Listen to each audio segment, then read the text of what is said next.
Hi friends, నేను మీ సుపర్ణ ఫ్లేవర్స్కి స్వాగతం. నవరాత్రుల్లో 3వ రోజుకి స్వాగతం. ఈరోజు అమ్మవారిని చంద్రఘంటాదేవిగా పూజిస్తారు. అంటే అన్నపూర్ణాదేవిగా పూజిస్తారనమాట. ఆ అమ్మవారికి నైవేద్యంగా ఈరోజు దధ్యోజనాన్ని నైవేద్యం పెడతాము. అమ్మవారి నామాలు చదివేటప్పుడు దధ్యన్నాసక్త అని వస్తుంది. అమ్మవారికి ఆసక్తి అనమాట ఈ దధ్యోజనం అంటే. దానికోసం అన్నాన్ని 3 గ్లాసుల నీళ్లు పోసి ఉడికించి పక్కన పెట్టేసుకొని పోపు వేసేసుకొని అందులో జీడిపప్పు, పచ్చిమిర్చి, అల్లం, మిరియాలు వేసి వేగిన తర్వాత ఎండుమిరపకాయలు, కరివేపాకు వేసి ఇవన్నీ వేగిన తర్వాత చివర్లో ఎండు ద్రాక్ష వేస్తే అండి మిరియాలు కారంగా, ద్రాక్ష తీయగా తగులుతూ దధ్యోజనం చాలా టేస్ట్గా ఉంటుంది. ఈ పోపు పక్కన పెట్టేసుకొని మనం ఉడికించుకున్న అన్నాన్ని పెద్ద వెడల్పు గిన్నెలో వేసుకుంటే చల్లారుతుంది. ఆ అన్నంలో మనం ఫ్రెష్ పెరుగు అంటే తీయగా ఉన్న పెరుగుని వేసేసుకొని ఉప్పు వేసి కలిపేసి పెట్టేసుకున్న తర్వాత మనం తయారు చేసి పెట్టుకున్న ఈ పోపుని ఇందులో వేసి కలిపేద్దాం. ఇలా కలిపేస్తే మనకి దధ్యోజనం రెడీ అయిపోతుంది. అమ్మవారికి తెలుపు రంగుగా నైవేద్యం పెడతాం ఈరోజు. అందుకని నైవేద్యాన్ని దధ్యోజనం చేసాము. ఇవి పారిజాతాలండి. మా వాకిట్లో అన్నీ రాలుతాయి. రాలిన పూలు ఏరుకుంటాం కదా, అందుకని కంపల్సరీగా కడుగుకోవాలి. కడిగి ఆరబోసుకున్నాను. పూలు, పండ్లు, నైవేద్యం అన్నీ రెడీ అయిపోయినాయి కదా. యథావిధిగా సంకల్పాన్ని చెప్పేసుకొని అమ్మవారికి అభిషేకాన్ని శ్రీ సూక్తంతో చేసేసుకొని ఆ తర్వాత అమ్మవారి గంధం, కుంకుమ పెట్టేసి స్థాపన చేసుకొని సహస్రనామాలు పుష్పాలతో చేసుకుంటాం. ఇలాగే చేయాలి అని ఏమి రూల్ ఉండదండి. మన మనసుకి ఎలా తోస్తే అలా ప్రశాంతంగా ఎట్లా చేసుకోగలిగితే అలా చేసుకుంటేనే మనకు అమ్మవారి అనుగ్రహం కలుగుతుంది. ఆర్భాటం కానీ అలా చేయాలి ఇలా చేయాలని రూల్ ప్రకారంలో చేస్తూ ఉంటే మనం ప్రశాంతంగా చేయలేము. అందుకని మనం మన మనస్సుని ప్రశాంతంగా ఉంచుకొని పూజ చేసుకోవటం అనేది ముఖ్యం. ఆ తర్వాత సహస్రనామాలు అయిపోయిన తర్వాత కుంకుమార్చన అష్టోత్తరం, అన్నపూర్ణ అష్టోత్తరంతో కుంకుమార్చన చేసుకున్నాం. ఈరోజు శనివారం కాబట్టి బ్రహ్మాండ నాయకుడైన వెంకటేశ్వర స్వామికి బ్రహ్మోత్సవాలు జరుగుతూ ఉంటాయి కాబట్టి ఆ స్వామి చలిమిడి దీపాన్ని పెట్టుకొని అష్టోత్తరం, వెంకటేశ్వర స్వామి అష్టోత్తరం చదువుకున్న తర్వాత మనం తయారు చేసుకున్న నైవేద్యాన్ని పెట్టుకుంటాం. మనం వెంకటేశ్వర స్వామికి కూడా బ్రహ్మోత్సవాలు ఈ 9 రోజులు జరుగుతాయి కాబట్టి శనివారం వీలు కాని వాళ్ళు ఈ 9 రోజుల్లో ఎప్పుడు అయినా రోజు పెట్టుకున్నా కూడా చాలా మంచిది. ధూప దీప నైవేద్యానంతరం వస్త్రం సమర్పించి హారతి తర్వాత మిగిలిన షోడశోపచారాలన్నీ పూర్తి చేసుకుని క్షమాప్రార్థన చెప్పుకొని అమ్మవారి రూపంగా భావించిన సువాసిని పూజ చేసుకున్నాం. అన్నపూర్ణాదేవి కాశీలో ఒక చేతిలో గరిట, ఒక చేతిలో అన్నం గిన్నె పట్టుకొని ఉంటారు కదా. ఆ అమ్మవారు ఎప్పుడు కాశీ నగరంలో మధ్యాహ్న సమయంలో తిరుగుతూ ఉంటారట. భోజనం అవసరమైన వారికి ఏదో రూపంలో వచ్చి భోజనం అందేటట్లు చూస్తారట. స్వయంగా మహాశివుడే ఆమె దగ్గర భిక్ష అడుగుతారు కదా, అలాంటి అమ్మవారు అన్నమాట. జగత్తుకే తల్లి ఆమె. ఆకలితో ఉన్న వారికి పట్టెడు అన్నం పెట్టితే అలాంటి వారిని అన్నపూర్ణాదేవి కటాక్షించి వారి ఇంట అన్నానికి కొదవ లేకుండా చూస్తారట.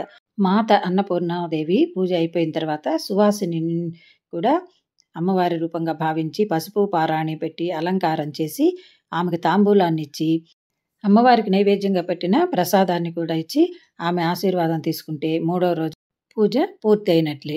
ఇక 4వ రోజులోకి వచ్చేద్దాం. 4వ రోజు అమ్మవారు కూష్మాండ రూపంలో పూజలు అందుకుంటారు. అంటే లలితా పరమేశ్వరిగా పూజలు అందుకుంటారు.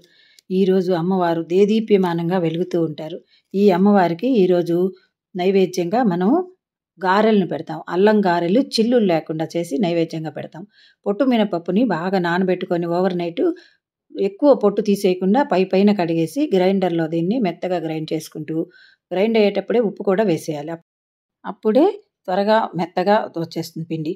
ఇందులో మెయిన్గా వేయాల్సింది అల్లం అండి. అల్లం గారెలు అని చెప్తాం కదా, అందుకని అల్లము పచ్చిమిర్చిని మిక్సీ పట్టుకుందాం. ఈ పేస్ట్ని ఒక 2 స్పూన్లు వేసుకుందాం. మనం గ్రైండ్ చేసుకున్న ఈ పిండిలో వేసేసుకొని కలిపేసి మనం ఈ అల్లం గారెల్ని చిల్లులు లేకుండా వేసుకోవాలి. మనం ఈరోజు అమ్మవారికి నైవేద్యంగా కదా చేస్తున్నాం కాబట్టి మన పొయ్యిని కూడా ఇదివరకు పొయ్యిలైతే అలికి అలా ముగ్గులు వేసేవాళ్ళు. ఇప్పుడు మనకు అవకాశం లేదు కాబట్టి ఉన్న స్టవ్ని తుడిచి ముగ్గులు పెట్టుకొని పవిత్రంగా చేద్దాం. బాండి పెట్టి ఆయిల్ పోసేసుకొని ఇలా చిల్లి పెట్టకుండా గారెలు వేసుకోవాలి. మినప గారెలు చాలా రుచిగా ఉంటాయండి. ఎక్కువ పొట్టు తీయద్దు. ఇలా వేసుకుంటే చూడటానికి అంత బాగాలేకపోయినా రుచి మాత్రం చాలా బాగుంటుంది. ఎప్పుడైనా అమ్మవారికైనా నైవేద్యం మనం ఇంట్లో చేసుకున్నా కూడా ఇలా పొట్టు ఎక్కువ తీయకుండా చేసుకోండి.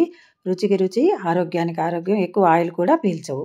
ఇలా మంచి గోల్డెన్ కలర్లోకి రాగానే తీసేసుకొని టిష్యూ మీద కానీ పేపర్ మీద కానీ వేసేసుకుంటే మనకి ఏదైనా ఎక్సెస్ ఆయిల్ ఉన్నది కాస్త పోతుంది.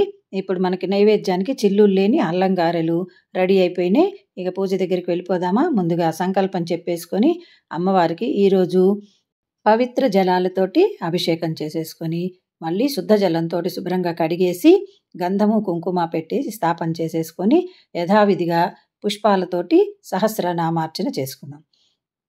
ఈరోజు అమ్మవారికి చేసే పూజలు 2 సహస్రనామాలు, అష్టోత్తరం 2 లలితాదేవి.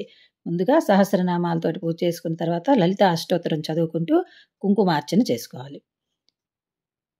కుంకుమార్చన అనంతరం ధూపం దీపం చూపించిన తర్వాత మనం తయారు చేసుకున్న ఈ అలంకారాలని నైవేద్యంగా పెట్టేసి ఆ తర్వాత వస్త్రాన్ని సమర్పిద్దాం. అమ్మవారికి ధూప దీప నైవేద్యానంతరం వస్త్రాన్ని సమర్పించి మిగిలిన షోడశోపచార పూజలు అంటే మంత్రపుష్పము ఛత్ర చామరాలు సమర్పించి అమ్మవారి పూజ పూర్తి చేసుకుని సువాసిని పూజ నిర్వహించుకుందాం. అమ్మవారిని ఈరోజు కూష్మాండదేవిగా పూజిస్తాం కదా, 4వ రోజు ఆమెనే లలితాదేవి అన్నమాట.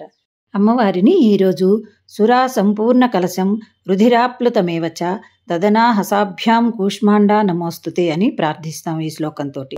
10 భుజాలు కలిగిన ఈ అమ్మవారు బ్రహ్మాండాన్నంతటినే కాకుండా అన్ని జీవరాశులను నడిపించే శక్తి రూపం. ఈ అమ్మని ఆరాధించటం వల్ల దీర్ఘ రోగాలన్నీ నాశనం అయిపోతాయి, దీర్ఘ ఆయుష్ని అలాగే మంచి ఆరోగ్యాన్ని మనకి ప్రసాదిస్తుంది. అలాంటి అమ్మవారిని పూజించుకొని అమ్మవారి రూపంగా భావించి సువాసిని పూజ చేస్తాం. సువాసినికి ముందుగా పసుపు రాసి పారాయణ పెట్టి అలంకారం చేసి ఆ తర్వాత తల దువ్వి పూలు పెట్టి అలంకారం నచ్చిందా అని ఆమె సంతృప్తి పడేటట్లు చేశామా అని అడగాలి. అడిగిన తర్వాత ఆమెకి అక్షంతలు ఇచ్చి మనం తాంబూలాన్ని కూడా ఇచ్చేసి ఆమె ఆశీర్వాదం తీసుకొని అలాగే అమ్మవారికి ఈరోజు నైవేద్యంగా చేసిన ప్రసాదాన్ని కూడా సువాసిని మాతగా సమర్పించాలి. అలా ఇచ్చి ఆమె ఆశీర్వాదం తీసుకుంటే 4వ రోజు పూజ కూడా పూర్తి అయినట్లే. Thank you for watching.